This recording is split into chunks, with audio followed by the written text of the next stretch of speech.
Naam, tukiachana na kizaazaa hicho cha Westlands, kwingineko ni kwamba shinikizo zimeendelea kwa kamati maalum inayohusika na fidia za waathiriwa wa dhuluma za serikali, huku waathiriwa wengine wakidai kuachwa. Na baadhi ya waathiriwa waliokuwa wametekwa nyara na kupotea sasa wakisema kwamba wametengwa kwenye fidia hizo ambazo tayari zimetolewa kwa zaidi ya familia 500. Hata hivyo, kamati hiyo maalum imewataka walalamishi kutulia na kusubiri mkondo wa fidia ukiendelea. Brenda Wanga anaarifu.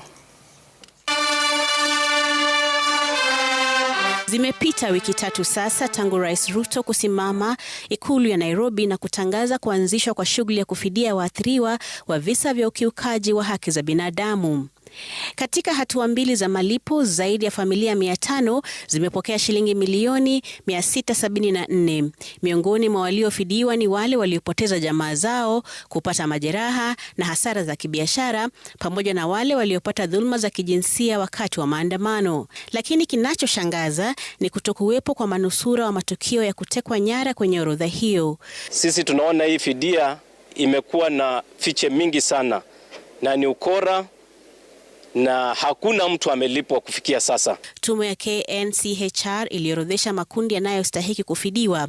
Katika orodha hiyo, kundi la watu walioepushwa na mateso lilikuwa la 3, huku watu 135 wakitarajiwa kupokea shilingi milioni 2 pamoja na gharama za matibabu.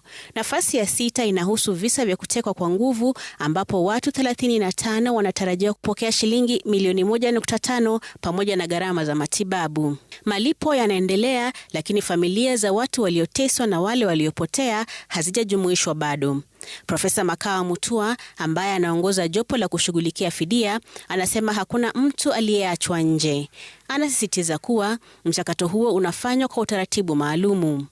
Hii si mara ya kwanza kwa rais kutoa ahadi ya hadharani kuhusu swala hili. Semekana mambo ya abduction tutakomesha, ndio vijana wa Kenya waweze kuishi kwa amani. Familia zinasema bado zinangojea kuona ahadi zote mbili zikitimizwa: kukomeshwa kwa vitendo vya utekaji na kupatikana kwa haki kwa wale walionusurika.